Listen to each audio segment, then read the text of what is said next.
유럽의 옛 군주들처럼 대화할 때 본인의 이름을 넣어서 3인칭으로 얘기했던 거예요. 자기애가 너무 강해요. 그렇습니다. 보통 자신을 3인칭으로 부를 때는 자신의 가치가 높고 힘이 있을 때 그렇게 하잖아요. 그 대표적인 사람이 메가더였습니다. 메가더가 3인칭으로 썼다는 얘기는 다른 사람들을 아래로 본다는 얘기예요. 굉장히 중요한 부분입니다. 아, 진짜요? 그가 별 4개의 참모총장 자리에 있던 그때 메가더에게는 예기치 못한 인생의 위기가 닥칩니다. 최고의 장군이라는 이 명예만 이게 있을 때 최악의 장군이라는 오명을 쓰게 된 사건이 발생합니다. 와, 한 방에? 최고의 장군이라는 이 명예만 이게 있을 때 최악의 장군이라는 오명을 쓰게 된 사건이 발생합니다. 와, 한 방에?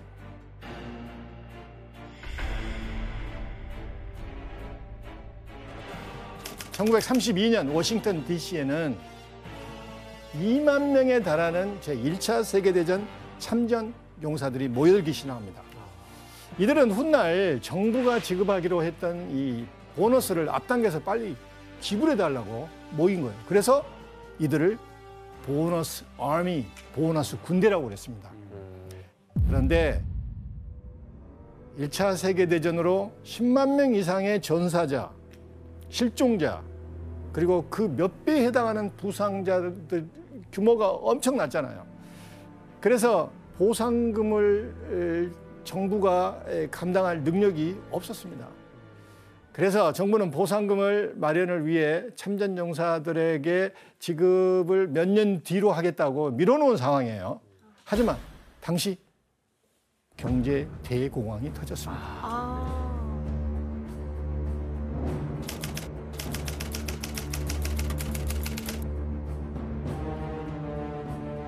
실업과 파업 등으로 극빈층으로 전락한 참전 용사들은 먹고 살기가 힘들어지잖아요. 그러니까 정부가 약속했던 보너스를 지불해 주라. 그래서 시위를 벌인 겁니다. 당시 허버트 후보 대통령 정부는 처음엔 이게 참전 용사들을 회유하려고 그랬습니다. 그런데 시위가 계속되고 수가 늘어나니까 육군 참모총장 메가더에게 당장 시위대를 해산시키라고 명령을 내립니다. 과연 메가더는 이 명령에 어떻게 대응했을까요? 자기 부하들이잖아, 어떻게 보면 같이 싸울. 그렇죠. 이때 메가더는 참전 용사들을 진압하기 위해 군대를 출동시킵니다. 그리고 과격하고 충격적인 방법으로 시위대를 진압하게 됩니다. 뭐 무력을 쓰나요? 그렇습니다. 정말 본인들의 동료들한테 그렇죠. 무력을 사용한 거잖아요. 참전 용사들 중에는 1차 세계대전에 참전한 이들이 대다수였습니다.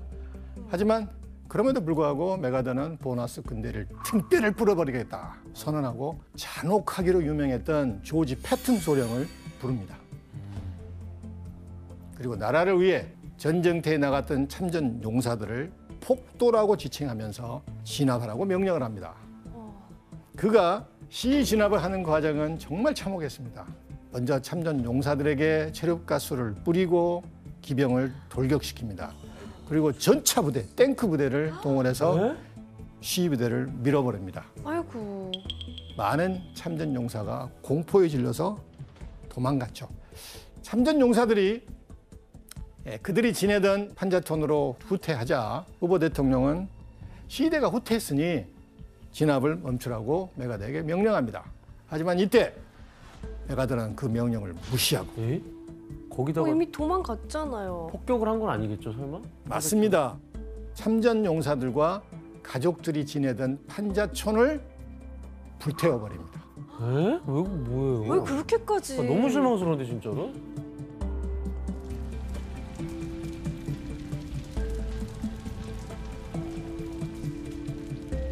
조국을 위해 희생한 참전 용사들과 그의 가족들이 피를 흘리게 된 거죠. 그 중심에 메가더가 있었습니다. 근데 그 명령 하나로 이렇게까지 할 일인가요? 같이 참전했던 용사, 같이 동료, 어떻게 보면 동료급의 자기 그 병사들을 이유가 뭐예요? 특별한 다른 이유가 있나? 좋은 질문입니다. 이렇게 가혹한 방법으로 진압한 이유는 보너스 군대 배후에 공산주의 세력이 있다고 판단했습니다. 아. 당시는 유럽은 물론 서서히 미국에서도 공산주의 세력이 득세하기 시작이었습니다. 왜? 대공황 때잖아요. 그래서 당시 미국은 경기 침체 때마다 노조와 실업자들이 시위를 일삼았던 시기였습니다. 미국은 이런 상황이 과거 러시아가 공산주의자들에 의해 무너졌잖아요. 그래서 우리도 공산주의자들에 의해 우리도 위험하지 않나 이렇게 우려했던 사람들이 굉장히 많았습니다. 그래서 메가더는 공산주의자들이 미국을 망친다고 생각하고 이들을 척결하기 위해서는 강력하게 진압해야 된다고 믿었던 거예요. 그러나 실제로 시위대 중 약 94%는 참전 용사로 공산주의 세력과 밀접한 관련이 없던 것으로 밝혀집니다. 없었죠. 공산. 자, 메가더는 후퇴할까요? 참전 용사들은 공산주의자들의 꼭두각시일 거라. 그리고 이렇게 생각하면서 본인이 결정한 일을 되돌리지 않고 밀어붙였던 것입니다. 이후 후보 대통령은 재선에 실패합니다.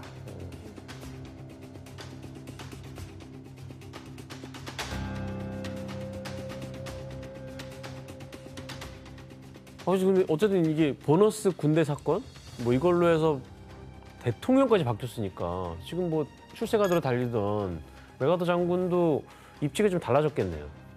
예, 지금껏 거칠 것 없었던 메가더 장군에게 드디어 시련이 닥친 것입니다. 후보 대통령 다음으로 당선된 루즈벨트 대통령은 육군 참모총장인 메가더가 참전 용사들을 진압하는 과정을 보면서 메가더는 군인일 뿐이지 정치계에 발을 들여서는 절대 안 될 인물이라고 지적합니다. 그런데 이때 메가더의 입지에 더욱 찬물을 끼얹는 상황이 발생합니다. 바로 육군 참모총장 메가더와 대통령 루즈벨트 사이에 갈등이 폭발하게 된 이 사건이 발생하는데 대체 무슨 일이었을까요?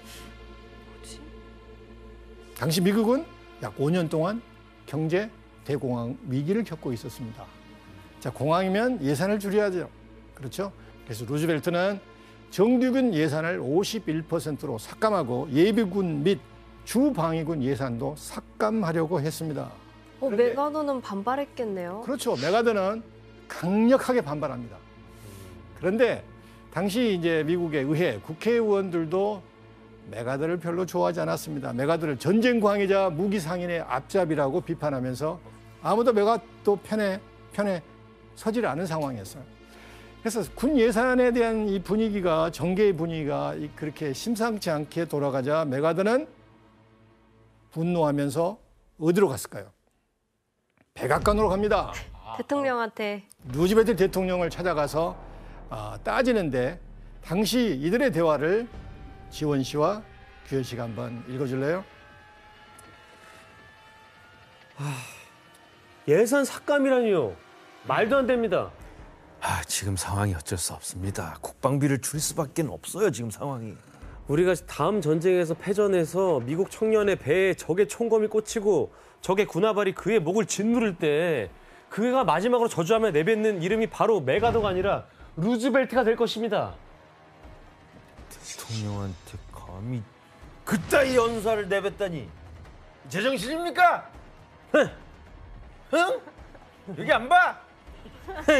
사람이 얘기하는데.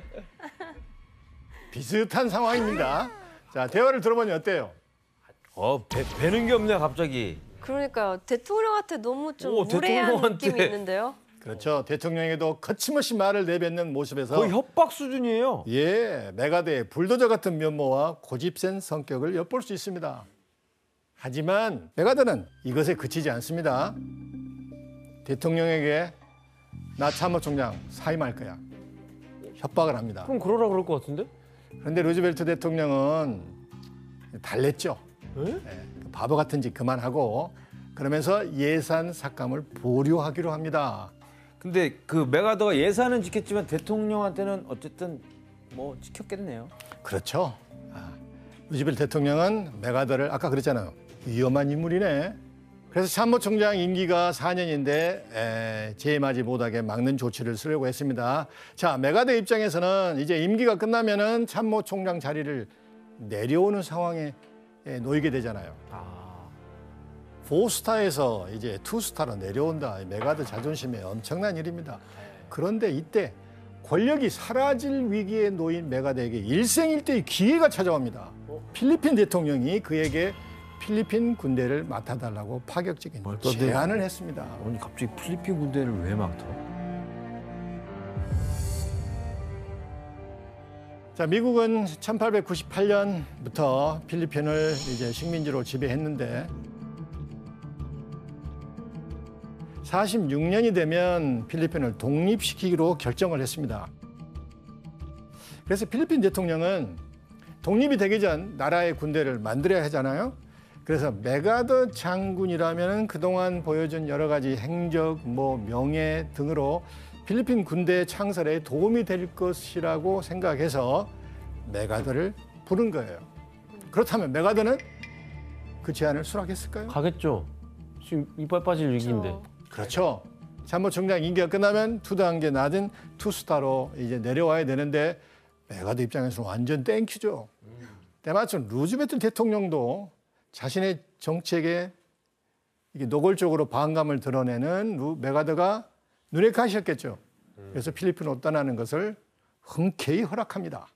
메가더는 필리핀 대통령의 제안을 수락합니다. 그리고 육군 참모총장의 임기가 끝나자마자 미 육군 2스타인 소장직을 갖는 동시에 필리핀 연방공화국 자치정부 군사고문이라는 직함을 갖게 됩니다. 그런데 메가더가 기꺼이 필리핀행을 준비하는 과정에서 고민이 하나 생깁니다. 혼자 갈 수 없잖아요. 필리핀에 함께 갈 믿을 만한 부하를 찾는 일이었습니다. 이때 메가더는 본인이 육군 참모총장에 있을 때 워싱턴 전쟁부에서 만난 이 인물을 낙점합니다. 아이젠하워. 예, 바로 아이젠하워입니다. 드디어 나오나요, 아이젠하워? 그래서 오늘의 또 다른 주인공 아이젠하워는 사실 굉장히 독특한 이력의 소유자였습니다. 우리가 알고 있는 명성과는 달리 젊은 시절 그의 이력은 출생부터 진급 과정까지 메가더와 모든 것이 비교됐습니다. 군인 가문의 금수저로 태어나 승승장구를 했던 메가더와는 달리 아이젠하워는 가난한 이민자의 집안에서 흙수저로 태어났습니다. 완전 반대돼. 승승장구하며 50세 나이에 4스타까지 단 메가더와는 달리 약 15년 동안 만년소령이라는 굴욕적인 타이틀을 갖고 있었습니다. 그 이유는 아이젠하워는 전장에 한 번도 나가지 않았고 또 이것 때문에 승진 대상에서 열외가 되는 경우가 허다했습니다. 그렇게 완전 다르고 뭐 하나 특출난 게 없는 저 아이젠하워를 왜 메가더는 추천해서 데리고 간 거예요? 예, 메가더가 알아본 아이젠하워의 능력은 바로 보고서 작성 능력입니다. 이 과거 아이젠하워는 예산을 삭감하지 않고 미 육군을 어떻게 끌어나갈지에 대한 보고서를 쓰는데 그때 참모총장일 때 메가더가 유심히 그걸 본 거예요. 그래서 아이젠하워가 보고서를 잘 쓴다는 걸 알게 된 것입니다. 그래서 필리핀에 가서 이제 군대를 만들려면 가장 중요한 게 뭐겠어요? 많은 양의 보고서를 미국 정부에 필리핀 정부에 이중으로 글을 써내야 되잖아요. 아이젠하워가 적격이었고. 글솜씨가 좀 뛰어났나 봐요. 그렇다면 아이젠하워는 메가더의 필리핀행 제안을 받아들였을까요? 그렇죠. 네. 자기가 뭐 여기서 딱히 지금 할 일도 없고. 뭐 하는 것도 없고 그 유명한 메가더 밑에 거의 바로 옆에로 가니까. 그렇습니다. 한참 상관인 이 메가더의 요청을 거절하지 못하고 필리핀을 가게 됩니다. 그래서 근데 이게 살아온 이 배경도 너무 다르고요. 이게 둘이 잘 지냈나요, 필리핀에서? 필리핀에서 메가더와 아이젠하워는 뗄래야 뗄 수 없는 끈끈한 관계였습니다. 이들의 관계를 짐작해 볼 수 있는 사진 하나를 보여드릴게요. 가운데 메가더, 오른쪽에 아이젠하워 장군. 훈장을 다 달고 계신 거죠. 예, 어떤 파티에서 찍은 사진 같아요. 공식이든 비공식이든 중요한 파티가 있으면은 메가더는 아이젠하워를 대동해서 갔을 정도로 굉장히 사이가 돈독했습니다. 하지만 이제 필리핀에서 업무가 쌓여 갈수록 성향상 둘의 관계는 점차 악화되기 시작합니다. 아, 왜? 성격이 안 맞을 것 같아요. 네. 메가더의 독단적인 행동 때문에 아이젠하워가 그의 뒤처리를 하느라고 굉장히 이게 실망을 한 거예요. 스트레스 많이 받았겠는데요? 그런데 메가더의 뒤처리 때문에 동분서주하던 아이젠하워는 드디어 1936년 7월 1일 만년 소령에서 벗어나 드디어 15년 승진? 만에 중령으로 진급하게 됩니다. 와, 이 사건을 통해서 메가더와 아이젠하워의 관계는 완전히 금이 가게 됩니다. 뭐죠?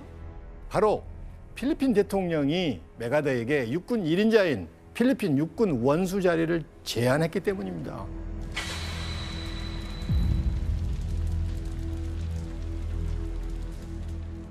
아니 대체 이 일로 왜 메가더와 아이젠하워 사이에 문제가 생긴 것일까? 그럼 왜 사이가 안 좋아졌죠?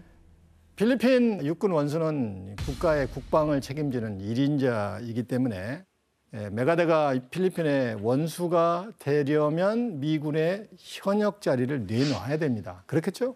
네. 만약 여러분이라면 미국의 2스타와 필리핀의 5스타 어느 쪽을 선택할 것 같아요? 필리핀의 5스타? 아, 근데 저는 미국 투스타 포기 안 할 것 같아요. 왠지.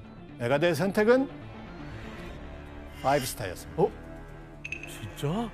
필리핀 육군 원수 자리를 받아들이고 미국 육군에서 퇴역합니다.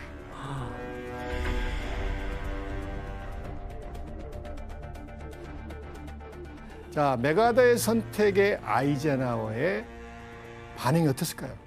아이젠하워는 미국 가고 싶을 수 있잖아요. 너는 돌아가고 반역자야 싶을 수 있잖아요. 이러겠네. 트레이터. 메가더가 필리핀 육군 원수가 되는 상황을 엄청 황당하다고 아이젠하워는 생각합니다. 아이젠하워 입장에서는 아직 군대도 없는 상황에서 원수가 된다. 이 굉장히 우스꽝스러운 일이라고 생각을 한 거예요. 그래서 메가더에게 원수 칭호를 거부하세요. 예, 이렇게 설득을 합니다. 그런데 아이젠하워는 이 과정에서 더 황당한 이야기를 듣게 됩니다. 뭐지? 메가더에게 필리핀 원수 자리를 제안한 것은 필리핀 대통령의 아이디어가 아니라 메가더의 발상이었다는 것입니다. 네? 메가더의 발상이었다는 것입니다. 네? 아이젠하워는 이 사실을 알고 메가더가 자리와 명예에 연연한다고 해서 굉장히 실망합니다. 아, 우리 선배님 어떡하냐. 그리고 결국 메가더가 필리핀의 육군 원수가 된 후 아슬아슬하게 줄타기를 하던 두 사람의 관계는 폭발하게 됩니다. 또 메가더는 필리핀 군사력 정비의 성과를 보여주기 위해서는 마닐라 시내에서 멋진 퍼레이드를 실시하는 것이 좋겠다고 생각합니다. 그래서 아이젠하워에게 군사 퍼레이드 행사를 준비하라고 지시합니다.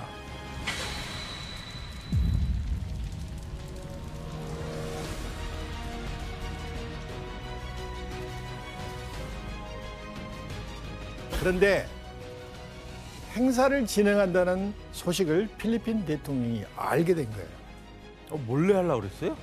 몰래 한다기보다는 미리 상의를 하지 않고 준비를 시킨 거예요. 필리핀 대통령이 불같이 화를 내며 흥분을 하게 됩니다. 아니, 군 예산이 부족해서 신식 무기도 살 수 없는 이런 형편에 사치스러운 행사로 자금을 허비한다고 생각을 했던 것이죠. 자, 군사 퍼레이드에 대한 이제 필리핀 대통령의 불만이 나오자 메가더는 I don't know. 몰랐다 이거예요. 그래서 자기가 벌인 일을 아이젠하워에게 덮어 씌웠습니다. 근데 지금 이러한 사실들은 우리 벌거벗은 세계사에서만 알려주는 것 같아요. 내가 보니까 크리스는 몰라 지금 이런 것들. 전혀 일도 몰랐어요, 그거. 그거 봐. 우리 선배. 우리 선배. 아, 그래서 둘이 이렇게 갈등이 폭발한 거네요. 그렇습니다. 아이젠하워는 메가드에게 배신감을 느꼈죠. 그래서 어떤 행동을 했을까요? 본국으로 보내주세요. 더 이상 장군님 모실 생각 없습니다. 근데 아이젠하워는 지금 마음이 떠났잖아요. 끝까지 안 놔줬나요, 메가더 장군이? 아이젠하워를 미국으로 돌아오게 한 인물은 메가더가 아닌 바로 이 사람입니다. 무자비한 공포 정치로 전 세계를 떨게 한 독재자. 히틀러? 네, 맞습니다. 아돌프 히틀러입니다.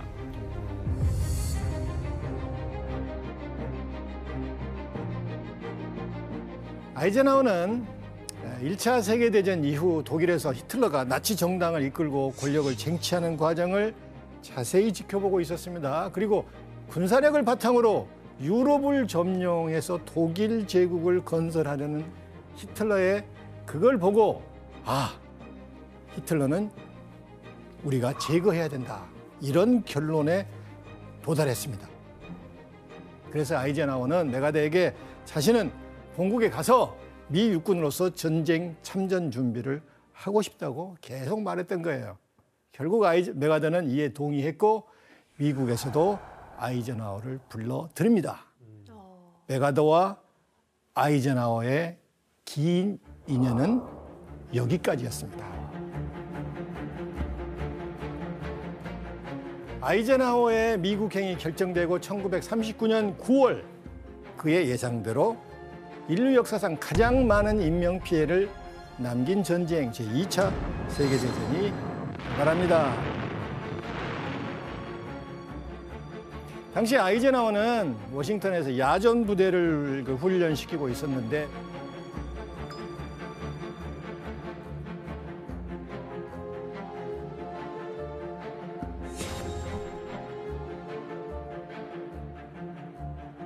그 공을 인정받아 1941년 10월 드디어 스타 별을 달게 됩니다. 군인들의 꿈인 원스타 즉 준장에 진급하게 된 거죠. 멋있다. 전쟁에 나가지 못해서 만년 소령이라는 타이틀을 달았던 아이젠하워는 드디어 군인 인생 처음으로 참전하게 됩니다. 그리고 투스타에서 포스타까지 빠르게 진급하며 연합군 최고사령관의 자리까지 올라갔습니다. 꽃을 피네요. 이후 그는 2차 세계대전의 최대의 분수령이자 세계사의 흐름을 바꿨던 엄청난 작전을 지휘하게 됩니다. 바로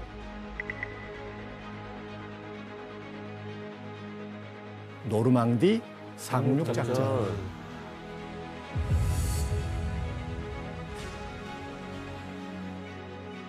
당시 독일은 2차 세계대전의 각축전이 벌어지고 있었던 북아프리카와 지중해에서 힘을 점차 잃어가고 있었습니다. 그런데 서유럽 본토에서만 그 기세가 사그라들지 않고 있었습니다. 독일군을 마지막까지 밀어붙이기 위해서는 연합군에게 그들을 굴복시킬 마지막 한 방이 필요한 때였습니다. 그래서 아이젠하워를 필두로 연합군은 프랑스의 노르망디의 상륙작전을 결정하게 된 것입니다. 대체 아이젠하워는 노르망디에서 어떤 전략으로 히틀러를 상대한 것일까요?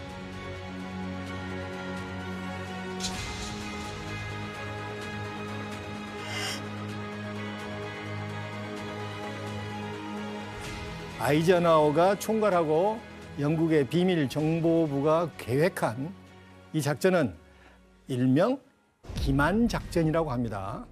어떤 작전이었는지 지도를 보면서 한번 설명해 보겠습니다. 자, 연합군은 이제 노르망디, 프랑스 북쪽의 노르망디에 이제 상륙 계획을 세웁니다. 그런데 이때 노르망디 상륙을 이제 독일군에게 노출되면 안 되잖아요. 네. 그래서 노르망디 상륙을 노출을 막기 위해 히틀러와 독일군에게는 칼레에 상륙하는 것처럼 속이기로 합니다. 작전명 그대로 독일군을 기만하는 게 핵심이었습니다. 이 작전을 성공시키기 위해 연합군은 먼저 영국 동남쪽 연해에서 칼레를 공격하기 위해 대기하고 있다며 독일 스파이가 정보를 입수할 수 있도록 소문을 냅니다. 시작하기 위해. 그래서 1% 본격적으로 흘렸구나. 작전을 시행하죠.